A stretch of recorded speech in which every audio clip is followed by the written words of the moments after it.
And bring in the fine quarterback of the Nittany Lions, Matt McGloin. Welcome, my friend. Oh, it's always a pleasure. Excited to be back on with you. How are you doing? I'm doing great. I'm going to start with the same question I asked Tom Hannafin. When you get to working with people, and when you work with Jack and me, it was instantaneous of developing a chemistry. And it was instantaneous when you were with us. How long has it taken you to get that kind of chemistry with Tom and doing a show like that as opposed to doing a game? Yeah, it's a great question, because I think right out of the gate, Tom and I, knew exactly how the show was going to be balanced, right? What our roles were going to be. We both had different types of perspectives, right? Somebody like myself who played the game, played the quarterback position at Penn State, and somebody like Tom who has been in sports, athletics, professional wrestling, been in his career, was a Penn State student, saw the game from the stands, right? So I think when you combine, both of those experiences and both of the way we saw the game at Penn State and see it today, you get a pretty unique crew and something that, I don't think you see too often out there when it comes to podcasting or it comes to radio shows. So, the chemistry for us, it was pretty instant, like I said. I think if something took a little while, it was us figuring out or us deciding what route or what direction we wanted to head in with the show or with the content of the show, if that makes more sense. But, it took us a few weeks, and, I think we got off to a great start. We hit the ground running, and fast forward to, 9 months now. 8-9 months, we started last August. Things are clicking for us pretty well. It's a pretty smooth operation for us when we put the show together. So it's exciting for me. I know it's exciting for Tom.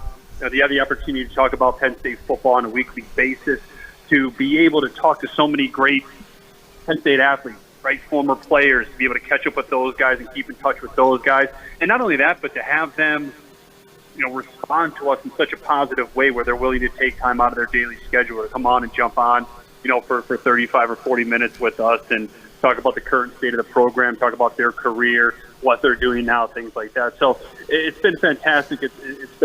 It's been a great journey for us, thus far. But, as you know, joining ESPN State College, being a part of that radio program now, it's just the beginning for the Patriot Podcast and the Patriot Show. All right, so you're sitting there as a guy that's now a part of doing media work, but you're also a former quarterback. So when you had Trace McSorley on, what do you want to know that maybe we wouldn't ask as media people that have never played the position? What do you want to know from Trace McSorley? Well, hey, as you know, Steve, I'm still me. Yeah, that's for sure. Even in this media role, this broadcasting role, this podcast radio world, whatever you want to call it, I'm still me at the end of the day, and I still approach it that way. But, you're right. When I have the chance to talk to guys like Trace, or former quarterbacks, one of the first things I asked him was about, being a 3-star recruit. And did you look at it like you were a 3-star recruit? Because so much is talked about 4 stars, 5 stars, whatever it may be. And I never looked at myself like I'm a no-star recruit or anything like that. I thought all that was garbage, and I do to this day. Because you don't know what you're going to turn into. You don't know who a player is going to become until they step foot on this campus, until they start to grow and develop and mature, find out who they are as a person, find out who they are as a player. And I think for a guy like Trace, at that time, he's about as good as a recruit as you could have had because he was a Penn State guy. Not just the best possible athlete that you can get, which I think Penn State is getting away from recruiting Penn State-type players in recent years. So much is talked about, hey, this recruiting class, that recruiting class, we're top of here, we're top of there. And for me, it's like, well, if you're not really developing anybody, then what does it matter, right? If your 8 draft picks this year are only producing 7 wins a year ago, why do I care about if you're top 5 or top 10 in the recruiting class, Steve? I'm sorry, but I just don't. I was never a big believer in that, and I'm not a big believer in that because I've seen 4-star, 5-star guys that have turned into nothing. I think it's getting worse with the transfer portal and NIL, and I think that's a completely different discussion. But for me, having the opportunity to talk to Trace, knowing he's a Penn State guy, supportive of the program, loyal to the program, those are the guys you should be going after in the recruiting process, not just the best type of players that are out there today. It's interesting because, I mean, everyone knows you walked on. Brandon Smith, and I'm talking about the Brandon Smith from Winfield, all right? He walked on. You guys came in, both of you, and knew deep down that it didn't matter what star they assigned you, you were better than that. Is that fair to say? Absolutely. It didn't matter. I felt like, Steve, during the recruiting process when I was in high school, I felt like I was on crazy pills, you know? Yeah. I mean, again, I'm not patting myself on the back, but I was an all-state quarterback, you know. I remember Penn State. I remember somebody from Penn State, you know, that was a coach that was in dealing with the recruiting process, had said, well, if Matt was 6'3" or 6'4", we wouldn't be having this discussion. And that always stuck with me because it doesn't matter. I don't care if you're 6'5", 230, or you're 5'10", 200 pounds. If you can play the game, you can play the game, right? Quarterback play, I talk about it all the time, decision-making, timing, accuracy, consistency, and trust. Nowhere in there does it say you need to be 6'3", 230. You know what they use that for, Steve? They use the height to say, well, he's this big, he's this size, he's this strong, he's got this strong of an arm. Oh, so he must be good at quarterback. I don't have to teach him how to be big or how to have a strong arm. It makes their job easier. It's an easy out. It's an excuse almost in a way. And then if somebody doesn't pan out or they don't play well, they just say, well, he just didn't have it. He has all the attributes. He should be good. We did everything we could. It just didn't translate. That doesn't work for me. That doesn't make sense for me. Because if you look at a guy like Trace, who's 6 feet tall, 205 pounds, whatever he was, he's not one of the better quarterbacks to play at Penn State. He's one of the better players to ever play at Penn State. And now look at what he's doing in the NFL as well, you know, entering, you know, his fourth year there with part of an NFL organization, which is incredible. It's an incredible feat for him to have accomplished. But, you know, you can't look at it. You can't compare yourself to others. You can't do that. You know what you believe. You know who you are. You know what you're capable of doing. You ignore the noise. You continue to work hard. You force coaches. You force personnel people. You force organizations to make a tough decision. And for me, it was always, well, I'm never going to give them that excuse. I'm never going to allow them to say, we told you McGloin belonged to be an undrafted guy, or we told you McGloin should have been a preferred walker. He was that for a reason. I was never going to give them the satisfaction. If anything was going to be my downfall, whatever it was going to be, it was going to be my play itself and just not being able to play at the highest level possible week in and week out, whatever it may be. The work ethic, the commitment, the consistency was never going to be a problem. I always feel that one of the important elements of this job is to be a good listener. Listen to what you have to say, listen to what Jack has to say all the time, because it's always a learning process for me. So now I'm going to go to something I listened to last week. Jimmy Johnson, A Football Life, aired on the NFL Network. And there's a segment where he and Bill Belichick are out on a boat, and he says, I got 5 rules. He said, and the number one is unquestioned number one, and everything else dovetails off that. I want to get guys that are smart, that are intelligent. And Belichick just starts nodding. He says, yeah, oh, God, absolutely. He said, because a smart guy you can reason with.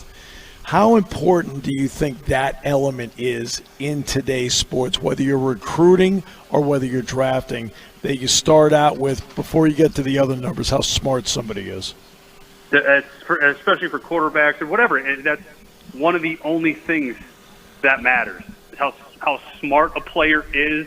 And I'm saying football smart, right? I want a football player, Steve. I don't want a robot. I don't want an athlete.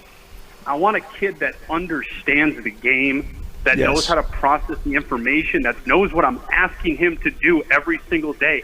I don't have time for your mental errors. I don't have time for your mental mistakes.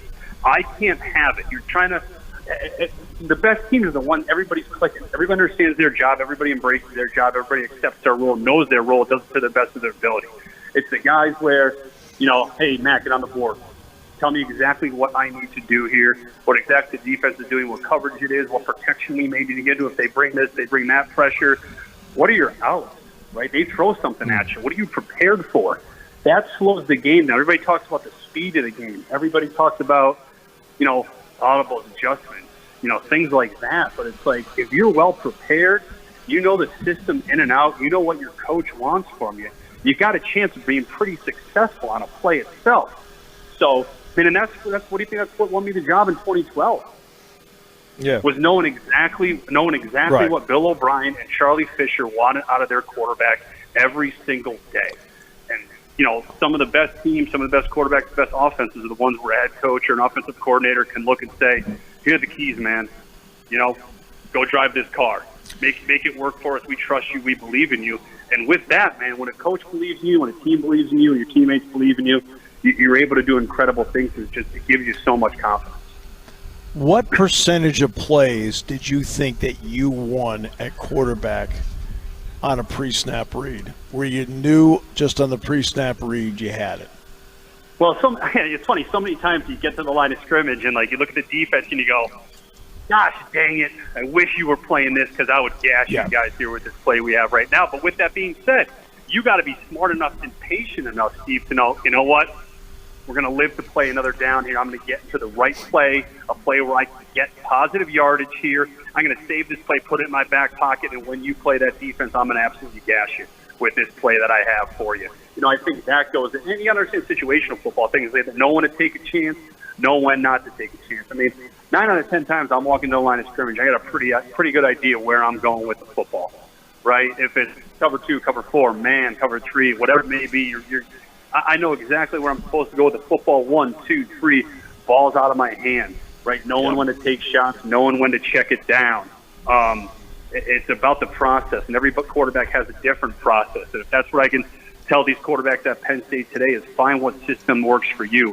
What's your process? We're all creatures of habit, right? We need to get into a routine. We break the huddle. We're looking at corners. We're looking at safeties. We're looking at fronts. Right, where are my outs? What play am I in? Is everybody going in the right direction? Right, operating a well-oiled machine. So much happens within that short time from breaking the huddle to walking to the line of scrimmage. But that's something that I've wanted to see out of Penn State for a few years now, is letting a guy like Sean Clifford go out there, make his own decisions. I don't want to see him stand and looking over the sideline at Mike Yursich, who's listening to somebody up in the booth tell him the coverage and then telling him to get to the right play and then them playing like that. The check with me back and forth to the sidelines got to go. This is a guy that's played a lot of football, understands the game. He's a leader. The team rallies around him. Let him run your offense. It's year 2. Let him run the system. Put all your faith and belief in this guy. I'll give you an example, a simplistic example. Penn State in the Orange Bowl wins the game on a field goal by Kevin Kelly. Ganner's holding on the play. It was second down. It wasn't fourth down. It was second down.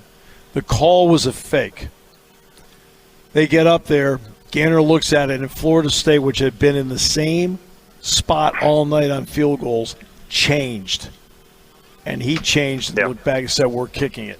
That's what we're talking about. The kind of common sense that turned out to be a winning play.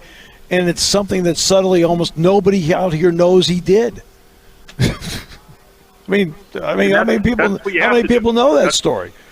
Exactly, but that's the way it works, right? I remember Bill O'Brien used to say that all the time. He's like, I don't play the game. He's like, you guys play the game. That's your decision. You play the game, right? And that's like, you earn that. You earn that respect. You earn that trust from your coach. He's not going to say that to you. He's not going to allow you to do things unless, if he doesn't believe in you, he doesn't believe you're capable of getting the job done. But at the end of the day, college, NFL, whatever it may be, it's on you, right? And I've always been the player. This is what I think is best for the team. This is what I think is best for the offense. This is what the best play I thought it possibly was in this situation for us to run, for us to gain positive yards. And I've never gotten yelled at or anything like that as long as I had a good reason as to why I changed a play, as to why I decided to do this for our offense. It's funny. When I think about changing plays and stuff like that, there's a funny story, Steve. You'll appreciate this. Indiana game, 2012, where I was a few yards away from breaking the Zach Mills passing record at the time. Yep. And I didn't get it. So Penn State never used to put the stats up on the scoreboard. Right. Had I known I was only a few yards away, I would have threw that ball regardless of what the play was, regardless of the situation. But I had no idea. That would have been the only time I've changed the play just for a selfish reason, so that I could get the extra yards to break 400 yards and to break the record. I still regret that to this day, that I didn't know how many yards I had. You know what hurts? Jack and I up in the booth knew. Yeah, I think, it's funny, because this word got back to me. Charles London, our running back coach at the time at Penn State, yep. This got back to me. He said to Bill, he goes, Bill, Matt only needs a few yards to break the all-time single-game passing record here. And I guess, I've never confirmed this with Bill, but I guess Bill was like, I don't care how many yards he needs to break the record. And I guess he snapped out on the sideline. Yes. But yeah, had I known, I would have absolutely changed that play. Yes, he did react that way. Yes, that is true. Well, it was great having you. It always is great talking to you, Matt. Thanks so much for your time. The show's great, and we're just always great to have you on. Absolutely. Anytime. I love you guys, and I appreciate you having me on.